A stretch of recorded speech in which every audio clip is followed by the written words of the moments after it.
everybody. What's happening? Miles, can you hear me okay? Yeah, can you hear me? Man, like a $1 million earphone piece. I see you got your earplugs on, you got your hair cut, you ready to go? Yeah, I'm ready to go. Got all cleaned up just for you guys. I love it. I love it when people shave their heads for me. So, hey, Miles, guess who this is? Yeah. Give you one guess, Miles. Yeah. Absolutely. So, listen, as you know, we've been in Pittsburgh all week. We've been filming and going live all week in Pittsburgh. We were at Modules, Black Street Project, and we were at Blockhouse, their project. And now we're here with Increasing Influence. And we're at Salvage because here's an interesting story. I don't know if I told you the whole story. This was a side hustle for Brian. It's now 25,000 square feet plus worth of side hustle. But Brian, I mean, you've been in pharmaceuticals. So Brian Cooper, my brother, my little brother, by the way. It's nice to meet you, Miles. It's a pleasure, man. Yeah, so my little hobby turned into a nice little venture here. So obviously Salvaged Pittsburgh, tagline, reclaim, restore, repurpose. Started going out and rehabbing some old apartments, taking everything back to my house. And one day my wife kind of informed me that she would like to have her garage back. So hence Salvage PGH was born. And, you know, here we are a couple years later. We last year we purchased roughly 23,000 square foot facility north of Pittsburgh, warehouse open to the public, where we go about and just pretty much try to keep as much stuff out of the landfill as we possibly can that, you know, that we can actually repurpose and do something with. Cool, right? Yeah, very cool. So listen, if you're just joining, this is an episode of Increasing Influence with Dave Cooper, Brian Cooper, and Miles Biggs from Biggs Idea, digital directing marketer from Mojo Active. And of course, listen, hit that like and share button right now. And please tell us where you're from in the comments. We're going to start putting comments up, and I may actually switch with Brian. It might be easier for me to do this. So, okay. Hey, Tracy Riddle said hi. Let's show Tracy Riddle. What's up, Tracy?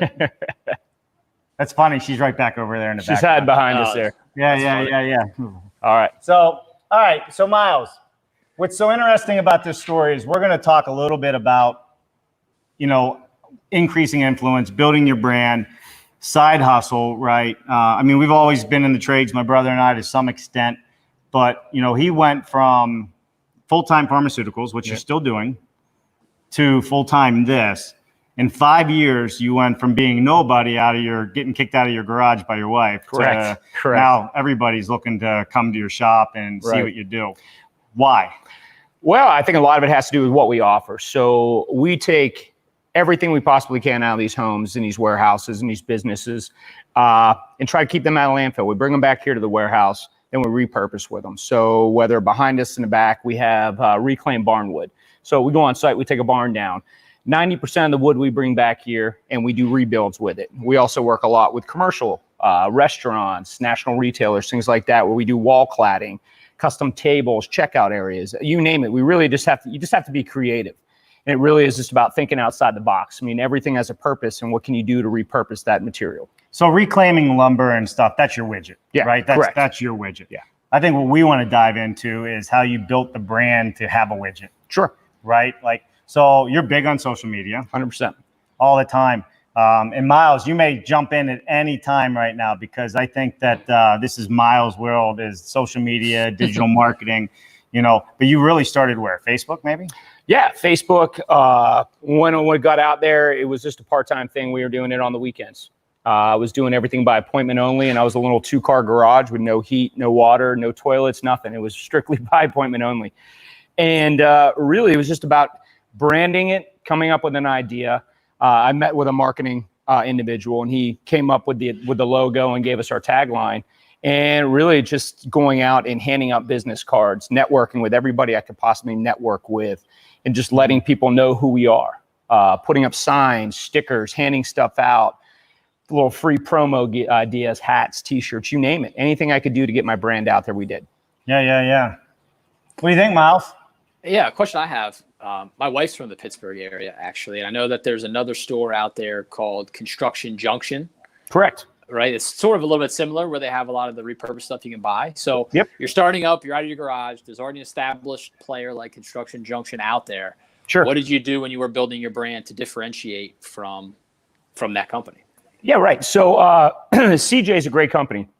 Where we really differentiate ourselves from Construction Junction is they will take really anything. They're a nonprofit. So they'll take dorm room furniture, things of that nature.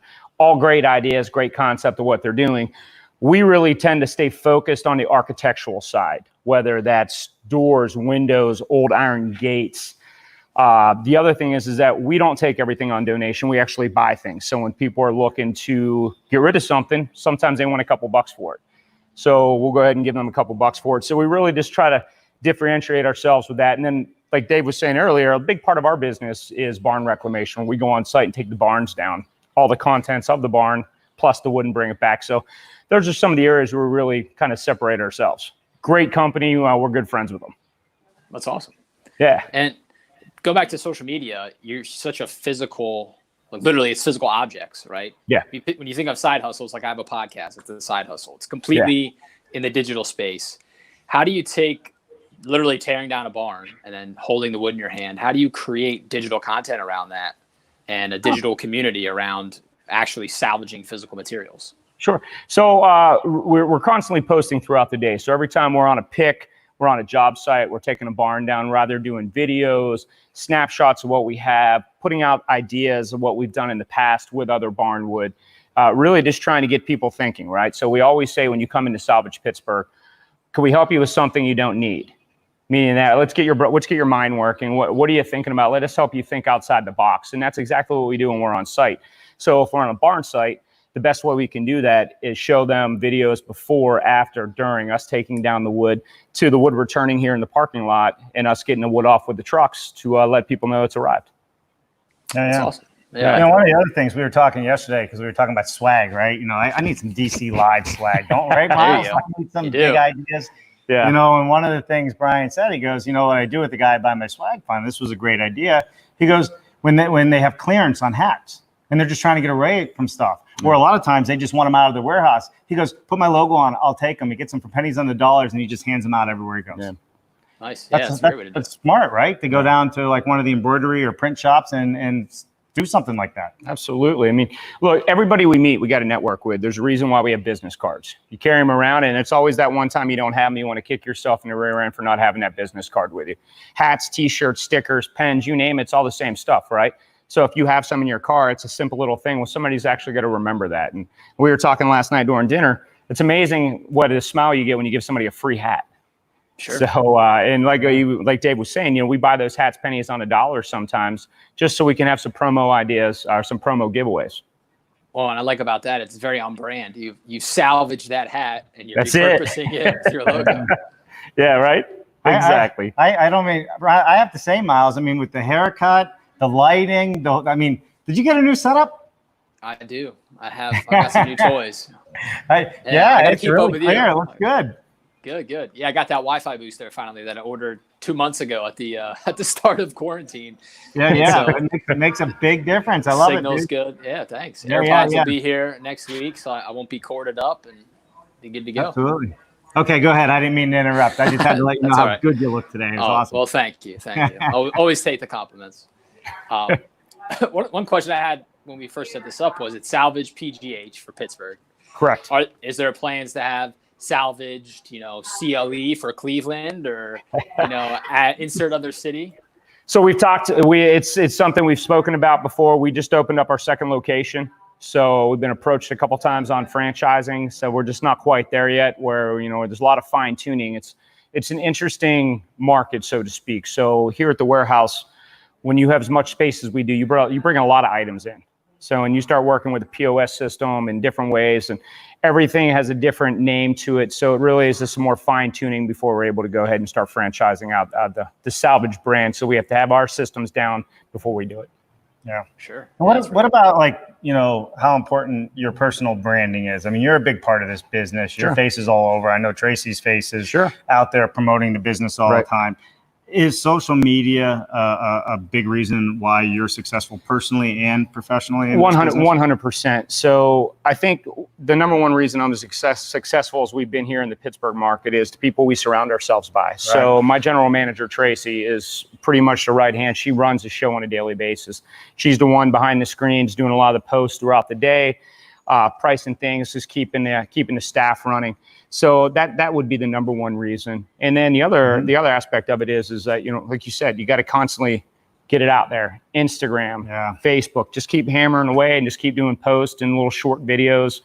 I was at a gas station over the weekend and somebody actually stopped me and they said, "Hey, don't you own a salvage shop?" And I said, "Yeah, how'd you know that?" And he goes, "I see your videos all the time." Oh, that sounds like that was fantastic, yeah, right? That's how I know you're a Cooper right there. Yeah, right. Believe me, that happened 5 years ago for me, not recently. Yeah. But it's true, right? I mean, even for both of us, I think it's just, the video's something you do a lot of. Yeah. And we're going to take a moment after, right at the end, to Brian, we got a pretty good signal. We'll have him log on his phone and he can kind of show you everything he has in here because it is really cool. We'll give you a quick little tour. So now, Miles, where are you out of? I'm in central Pennsylvania. Okay, whereabouts? So I'm in a little town called Winfield. Okay. It's about an hour north of Harrisburg. Yeah, so, great. All right. Rural America. What's that? I said rural America. I live next to one of those barns you'd probably love to take down for reclaimed wood. I've probably passed your house up a couple times looking at some of those barns. Yeah, for sure. Well, next time you're in Pittsburgh, you got to make sure you stop by and check us out. Yeah, for sure. Let's do a couple quick shout outs. So we have David Mowry from North Carolina is tuned in. What's up, David? How you doing, David? Thanks for joining us today. Love it. Oh, we're in England today. Andy Reid. He looks nothing like that now. Andy, come on, man. That's a great picture, though. I love it. Yeah, right? I love it. Watching from my hot tub. Send us a picture of that, Andy. Don't get a sunburn, Andy. We'll put that up for you, right? Please don't send us a picture of that. I love it. All right, and Jennifer, Brian, how have you been driving business during the shutdown? Have you changed your digital strategy or incorporated video into your marketing, and has it helped? Well, 100%. Like everyone else here in Pennsylvania, we were shut down. So we couldn't have anybody come into the store, employees. Pretty much for the first 2 months, we had to lay everybody off. Then we started bringing everybody back. What we did was we started focusing 100% on online sales and curbside pickup. Right. So give us the time you're going to be here. We can open up the garage door. I can set the item outside. It's yours. So really just had to get creative, think outside the box, Yeah. Looking at some of the bigger stores and what they've done, plagiarize off them a little bit, right? So just trying to pick up on some of the key takeaways. But our number one thing was Facebook. Mm-hmm. So with everything that we have in the store, having an e-commerce site's a little challenging because, that's a full-time job in itself for somebody just to continually update the e-commerce site. So just having somebody focus on Facebook, being able to post the pictures, the comments, let people know when that item sold. It really was just a full-time task while we were shut down. Yeah, I'm sure it is. And I think we've been seeing that all across the board with small businesses, builders, salvage companies, all trying to survive, even marketing companies, right, Miles? Oh, absolutely. Yeah. And what about the pharmaceutical industry, right? Because you do that as well. How has that been affected, and how have you switched up there? So my side of it, I had switched over years ago onto the medical device side. And so a big part of what the brands that I sell are done with used in elective surgery. So for a couple months, we were just shut down because the hospitals weren't doing elective surgery. So for about a month or so there, I really had nothing going on. Everybody was just stagnant like everyone else. And then it started to get to me. And then that's when I started really just ramping up the social media aspect of things, trying to drive it. So it was basically on the same lines of what I'm doing now, just trying to stay afloat, trying to stay in touch with people and just keep driving the business. Yeah, for sure. I would imagine having a retail and having the doors shut, having employees, you were going through what a lot of people go through. It's just how do you do it? How do you keep going? And yeah, it's, I guess it's like the old military saying, right? Embrace the suck. What else do? You can't do anything about it. You can't change it. So you have to you have to spin the positive in it. What can we do to make this situation positive for all of us? The hardest part was not being able to pay employees, right? People getting laid off. That's a horrible feeling when you've started a business from nothing and grown it to what it is. And then you have to look at the people that have helped you grow that business and say, hey, until this is over, we're going to have to lay everyone off. This rips you apart.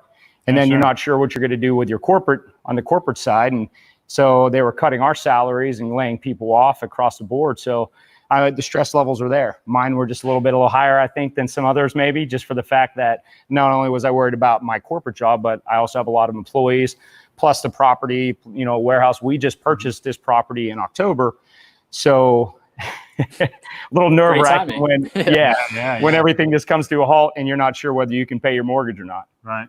But we survived, and right now we're burning right now. We're having some fun. It's where you emphasize the hustle and side hustle, right? That's it. Just double down and get creative. Yeah. Is there a hustle, side hustle, and another side hustle?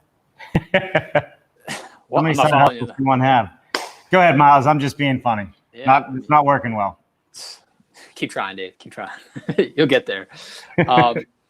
I'm curious though about the side hustle, right? How does the principles of personal branding work in Salvaged Pittsburgh as well as in the medical device sales? What did you learn from one that applies to the other, vice versa? Right. So when I got out of the service, I went directly into medical sales, and I think the biggest challenge is understanding somebody's needs, whether you're in the OR or talking to a nurse, or whether you're just talking to your customer, one of my customers here at Salvage Pittsburgh. You really got to uncover their need, and that's one of the biggest things I learned in my sales career was listening. A lot of people like to show up and they like to talk really fast, but at the end of the day, you really need to listen to what people are saying, because they're really going to tell you what they're looking for. And then from once you find that out, I just always say to myself, let me just help you along that path. That would be the number one thing I learned from my medical sales career. And the other part is when you're in medical sales like I am, it's a 1099. So I always say, if you're not killing something, you're not eating. Right. So it's the same concept. You have to get up, you have to get out of bed, you have to go make sales. If you're not driving the business. We lost them. Dave, can you hear me? Can you hear me, Dave? All right. Well, hey, everyone, this turned into the Miles Show. Stick with us as we try to resolve this with Dave. I'll give him a few minutes here to see if the video feed will come back or not. I'm sure they're fumbling as I'm talking to try to fix it. This would be a good time if you guys are watching and you like what Ryan and Dave are talking about. Submit questions. All right, they completely dropped out now. So send us those questions, right? Here we are. They're coming back. Okay. I was just trying to buy time. We're trying. It's okay. Technical difficulties here. Yeah. Interesting. 1 second, buddy. All right. The beauty of live feeds. I can hear you. All right. Listen, we're having, I don't know what happened. We must have had a little power surge or something go on here. But yeah. So, Brian, you were saying before you got cut off, while I work on getting this back filming again. Yeah, Miles, I'm not sure what you heard and what you didn't hear. You're talking about being a 1099, and if you don't kill, you don't eat, and just sales and listening to folks, and then fulfilling that need that they bring up after you've just listened to what they had to say. Absolutely, and that really is it. I think the other end of that is just customer service. So I think you have to be looked on as somebody that's reliable and somebody that you bring value, right? In the medical arena, we always say, if you're going to go and talk with someone,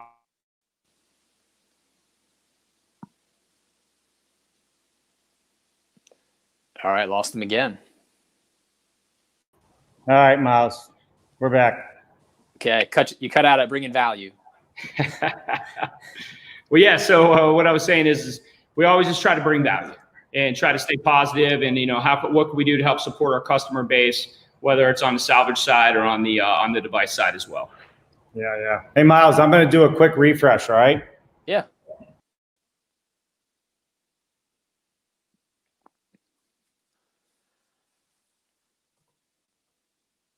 All right. Refresh in progress. Boom. There we go. Hey, all right. So sorry about that, everybody. I don't know what happened. I'm so glad that that you were able to keep that one going. So, Miles, again, on location. I don't know if we'll ever get it 100% figured out. I think I'm actually operating from a different camera at the moment. So let me. You are. Yep. Different angle. There you go. Now we're back, right? Yep. Yeah. All right. So, Brian, step over this. Look, he doesn't want me on camera. Listen, it's Miles' show. Miles, I want to be on. All right. So you were talking about your medical sales. Yep. you're not killing something you're not eating and all that stuff. And I think that's true with everything, right? Nothing comes free, nothing comes easy. It takes a lot of effort to build your brand. Right. I think, most people that fail in life are the ones that put in half the effort. If you're going to do something, put in 100% effort, go out there and make it happen, right? Whoever thought when I told people I started a salvage company, people kind of laughed at me. They're like, what, are you going to sell toilets? You're going to sell doors, this, that. You're going to have to sell a whole lot. And I said, okay, well, let's yuck it up a little bit. Let's have some fun. But at the end of the day, I had a vision and I wanted to see how far I could take it. So I started driving around on my breaks in the medical arena, and I'd go to other salvage companies. I'd drive down to Ohio, down into West Virginia, you name it, because I wanted to start networking with other salvage companies. Right. And then the number one thing I did was I reached out to a gentleman who owns Tampa Bay Salvage in Tampa, Florida. And I just asked him, I said, hey, would you mind being a mentor to me? And he kind of laughed. He's like, what? I love that, right? And he goes, are you freaking serious? I'm like, yeah, man, I'm serious. I want to be able to bounce questions off somebody. So my mistakes that I'm definitely going to make starting my business, hopefully I don't make as many as the average person would by not having a mentor. And he was like, and his words were, hell yeah, man, let's do it. So to this day, I'll still bounce things off the guy, and he's helped me a lot along the way. He's given me some good ideas. And, in our industry, the number one thing you need to learn how to say is no.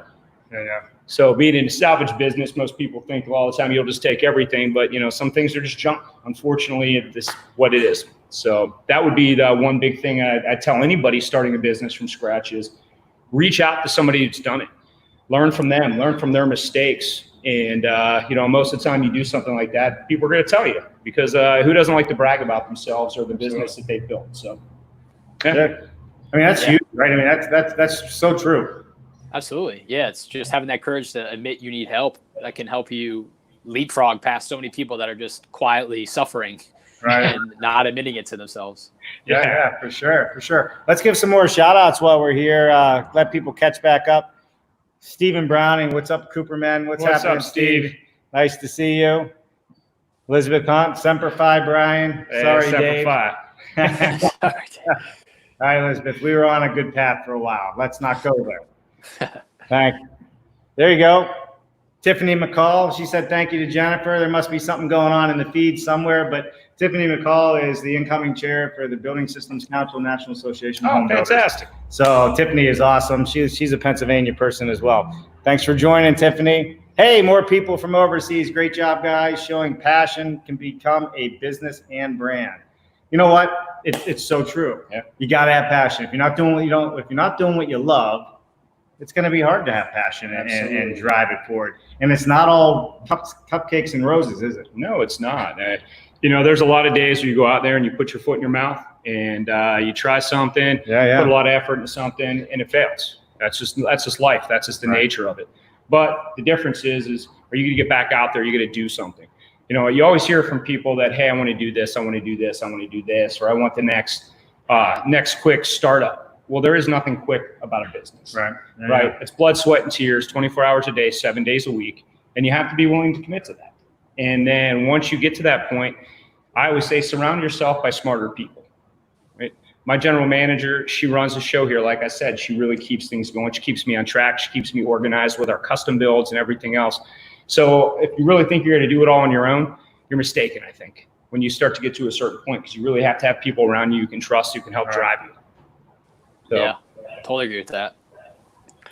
Yeah, one thing I'm curious about, like you said, it takes 100% effort, but so does your other job, right? And so it's hard to give 200%. There's only 100% of you. Yeah. How have you balanced still working for someone else and then growing your own business? Because I think it's something a lot of people struggle with when they do start that side hustle is finding a way to do 2 jobs and still be a human being and have a personal life. Yes, so I have actually 3 jobs. So I'm a father as well. 4 jobs, I guess, a husband. So, it's tough, right? There is a balance there, and I work with 2 phones. I work with 2 computers on a daily basis. I'm constantly on the go, and it is 24 hours a day, 7 days a week. And you sleep when you can, and you just keep going. And you got to stay positive, because there's many days where I just want to throw in the towel. There's a lot of days where you just get beat down. And you're like, I'm done. I'm gonna go have a beer. I'm just done playing the game this week. But at the end of the day, you're gonna get back up and go at it. You work too hard to do something, to let something knock you down. So to answer your question, Miles, about how do you do both? You just do it, man. You just get out and do it. What I do on my corporate side, I truly love. I've been doing it for a long time. But at the end of the day, I love working for myself as well. And I love having my side project and going out there and doing something for myself. And, hopefully one day we'll keep growing this empire. Maybe I'll stay on that side of it. Maybe I won't. We'll just have to wait and see. Yeah, that's awesome. Thanks, man. Yeah. For me, to me, it's like a version of the question of how do you have work-life balance? People ask me that all the time. And I say something similar to what you say, that doesn't exist, right? It's really work-life integration. Right. It's 24/7. You don't just flip a switch one day and now it's done. It's you got to figure it all out. So I totally agree with that. Yeah. And that's it. It's just a matter of what are you going to accomplish? What do you want to set your goals at for the week? And just complete them and then move on to the next week. Yeah. Sure. Real quick, I just want to say everybody that's tuning in, really appreciate you guys being here. We did take off this week, so I've been filming from Pittsburgh all week. Even though we're off, we made a commitment to come live 6 days a week. So this is what we're kind of doing. So we're showing a little bit about, my background, my brother, things that are happening in the city that I love so much, Pittsburgh. And it's been a lot of fun. So I hope this is bringing value to people that are out there. You're really doing some really great stuff, Brian. I mean, it's funny. We banter all the time on the video stuff and the back and forth, but we also help each other all the time as well, just on how we do things and the better way to get video out there, content. As simple as having a conversation about a lavalier mic. So having partners and having mentors, I think, is probably one of the biggest things you can do to have success in anything. Yeah. What do you think, Miles? Yeah, I totally agree. Yeah, about a year ago, I went so far as to hire an actual coach, right? Because you can have mentors that it's like your buddies, you flip ideas. Yeah. But then for me, actually paying someone took it up a notch because I'm like, well, if I'm paying for this, it's just that drive to get my money's worth. Yeah, right. And it's just that added accountability that to myself, I'm paying it. And then somebody is in my ear all the time holding me accountable. And that was huge. Yeah. So I agree. If people out there don't have a mentor or don't have a coach or whatever, to me, it's different than just talking to your buddies or talking to your significant other about it. It shows that you're serious about making it a business and not just a hobby. Yeah, and you touched on something there, Miles. So you said accountability. That to me that's up there in the top two, right? If you're starting a business, the business is going to fail most of the time because you let it fail. Yeah, right. It's a way you have to step back and look at yourself and go, all right, how did I screw up? I've screwed up a lot. Whether I did something wrong on a build or something along those lines. But you have to look at yourself and say, what did I do wrong? And how do I fix that? How do I not do that again? Where a lot of people, I think, won't accept that accountability on things. And it's, well, it's not my fault. Well, it's not this. Or it's, this happened or this happened. Well, fix it. See what happens. Try it again. Add that little bit. So. Yeah. Well, it's true. I mean, accountability is everything, right? Yeah. Who's that Jocko? He wrote a book. Extreme Ownership. Extreme Ownership. Yeah, Jocko Willink. I always said, because I get up at typically between 4:30 and 5:10, and it's it's my military background. It's that accountability. You get up. There's just something about getting up before the sun comes up and being ready to go. Your day's already started. You're rocking and rolling. It's just. I don't know if I enjoy that like I used to. It still happens, but some days I'm like, what the hell am I? What am I doing? Miles, he has twin babies at home. They're only. Oh man. And a 4-year-old. Wow. Life is bliss, my friend. Yeah, absolutely. Yeah. That gray, that wasn't gray 4 months ago. Exactly. The hairline wasn't that far back either. Yeah. I know. That's why I trimmed mine. I have 3 grays coming in my chin from my 2-year-old, I think. There you go. I shave them off now. That nice. Well, listen, if anybody has any questions out there, please put them in the comments, or if you just want to say something, or maybe you just don't like us. We're here. Fire away. Have some fun. Maybe you just don't like us. Fire it away. Let us know. Brian, why don't you log in with your phone? Maybe we'll give you a quick plug here, and you can kind of. Let's do it. And remember, you have to unplug your other mic when you walk with your phone. All right, I'm unplugging now. So, what's up, Miles? We'll turn you into a live auctioneer, Dave. You start holding up an item and say, "Who'll give me $5?" $5. I can't even do that. I don't even think they say anything. I think they just roll their tongue one way or another, right? Yep. They just mumble and then yell out a number after a while. Absolutely. I guess That sign, that sign looks cool to the right. What's that? That sign looks cool behind you. The lights, I only see a little bit, but I'm assuming that says Salvage I'll pull it PGH. up. There you go. That's You cool. see it now? Yeah, I like that. We Jennifer and I filmed here earlier in the week when we started, just because, like everybody else, we're at home and there's kids galore. The entire family. We're staying at my sister's house, so it's just been super, super busy, you know. Yeah. So let's see if we can bring Ryan back in. Hey. Whoop. All right. All Now right. let's see if everything's working right. Go. So, guys, I don't know if I can flip this around, but what I like to show everybody is just all the reclaimed lumber we have. You know, on any given day, we'll have anywhere from 20 to 30,000 board feet in the showroom. So over here, you know, cool things like this. We do like floor joists at the factory in downtown Pittsburgh. You know, we have beams, siding. Hey, turn it sideways, like landscape view. Go all right there? Yeah, that's better. All right. So there's what we call a scrapyard wall. So anything really 10 feet and under, we just put up on the wall. And then we also deal a lot in beams. So go down and you can see these. Yeah, Wow, look at the those are size sweet. of those things. Yeah, those are awesome. Yeah, so we do a lot of fireplace mantles with those, things of that nature. And then, Miles, I'll take you around to the back here. And we do a lot of work with live edge slabs. So, see if Oh, we cool. can show Those are you. beautiful. Yeah. So anywhere else, spalted maple, oak, black walnut, you name it, we have it here at the shop. And then we get these nice big cookies that we make tables with as well. So yeah, That's awesome. nice little quick tour of the backside of our warehouse. I'm Very gonna have cool. to send. Very I'm cool. gonna have to send my brother and sister-in-law your way. They live out in Dormont in Pittsburgh, and they love all this kind of stuff. So We gotta send out I will do that. Yeah. Yeah, for sure. Brian, show them a little bit about what you got on this side over here, and then when you come back, we'll take that off, and that way we don't have a double echo going through. All right, so our door hole here. So we have quite a bit of doors here at Salvaged Pittsburgh, and just you Wow. can see it goes the whole way down and then comes back up. And there's some really unique pieces here. So from there's some mansions that we've been in, taking some stuff out of old churches, you name it, we have it here. So bring up on some of the doors here. There's some fairly cool old arch doors, and you know, hanging up here on the ceiling. I'm not sure if you guys can see that. That's one of our prized possessions here at Salvage Pittsburgh. And I'll tell you what, Dave, if you want to see if anybody in the comments knows what that is, I'll go ahead and let's say we'll give them a $25 gift card if they can figure out what that right there hanging from the ceiling is. An American flag. Give me my 25 Yeah, bucks. no, that. Oh, that metal thing right there. Yep, and then it kind of goes down. You'll see it has some, that's wood. It's got some interesting stuff to it. So All right, is that what you're saying is you're going to pay somebody 25 bucks if they can tell you what that is that's hanging up there. Well, that's cool, Miles. We need more people like Brian to come on and just give away money. Start giving stuff. Yeah. Did he give you anything? Did Brian give me anything? Yeah. No, he didn't give me anything. I tell you what, I think I'm going to be losing out on this deal, Dave. He's got me on his live feed, so I'll take that as payment.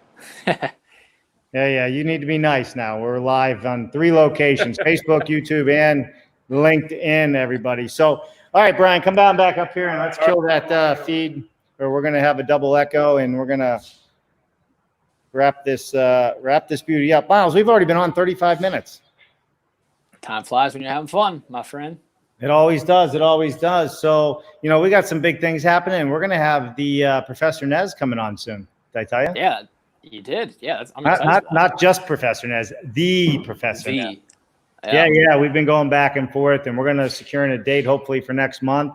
We Nice. will have the one and only Professor Nez live on Increasing Influence with you and I. What do you think about that? I'm looking forward to that. I know you introduced me to him, and he's always putting out some really cool content. Yeah. Interesting to see what he has to say. Yeah. So there you have it, everybody. Brian Cooper, we're at Salvage. Miles, you got anything you want to wrap up here? Anything you want to know? Anything making your hair grow? Well, I got a hard-hitting question here. Is who can grow the biggest beard out of the two of you? So have you just given up, Dave, and that's why he's? I did. got it? Well, yeah. I'll leave that to him. It's I think the people want to see a Cooper beard off. I think. You know what? The hockey playoffs are coming. That's right. There you go. Playoffs are starting up, so now I may have a little bit of a jump start on it. So we'll just let it keep going until the middle of the summer when it gets really aggravating. Yeah, this is the worst time to grow a beard, I would think. I don't want a beard. Yeah. Summertime beard. Yeah. You don't have to have that. You know, Brian, you use that beard cream. That's what I heard yesterday. I don't use beard cream, man. Just a little bit of a hairbrush and a little bit of shampoo at night when I hop in the shower. There you go. So, all right. So we got one more comment here from Elizabeth. Wish you guys had a location in North Carolina. And I can tell you 2 months ago, I wish I was in North Carolina, but it's like 90 degrees here now. Yeah, Elizabeth, you never know what happens. So we'll see what happens down the road with Salvaged Pittsburgh and branching out. But right now we have our 2 locations here in Western Pennsylvania. So if you guys are in the Pittsburgh market or in Western PA and looking for some picking, come check us out and come stop by our warehouse. For sure. And then also starting next week, we'll be back on our regular programming. Right, Miles? No more Dave running across Pennsylvania and being at all these different site locations. Get back in the studio. But I have to say, it's been a lot of fun being out here. It's been a lot of fun watching how other people are increasing their brands, increasing their influence, and just what they're doing with their products, regardless. And then tomorrow, you going to tune in tomorrow, Miles? We got big stuff. We got BS Friday tomorrow. Yeah, time to BS a little bit. Another bearded man on Fridays. Oh, yeah. Well, he's straight from Duck Dynasty beard. Like, that's who you need a competition with. I wouldn't mess with him. Mark Willie, dude. BS, you know what BS Friday means? No. Well, I have an idea, so. Well, take a guess, but be clean. Yeah, bull. Something else Friday? Building Science Friday. Sure. BS Friday. Be there. Bring a drink if you want. It's 11 a.m. I will not be drinking. That you can tell. You can tell. What do you think? You want to take us out today? Sure. Yeah. Thanks everyone for tuning in once again. If you think of any questions you didn't ask while we were broadcasting, be sure to put them in the comments after this repost, and all 3 of us will get in that feed and answer them the best we can. Absolutely. Until next week, we'll give the old Cooper point and see I you love guys the next Cooper time. point. Oh wait, don't I have to get my outro ready to go? Yeah. Hit the video. Right. Cooper point then. We'll see you next time. See you guys. Thanks. See ya.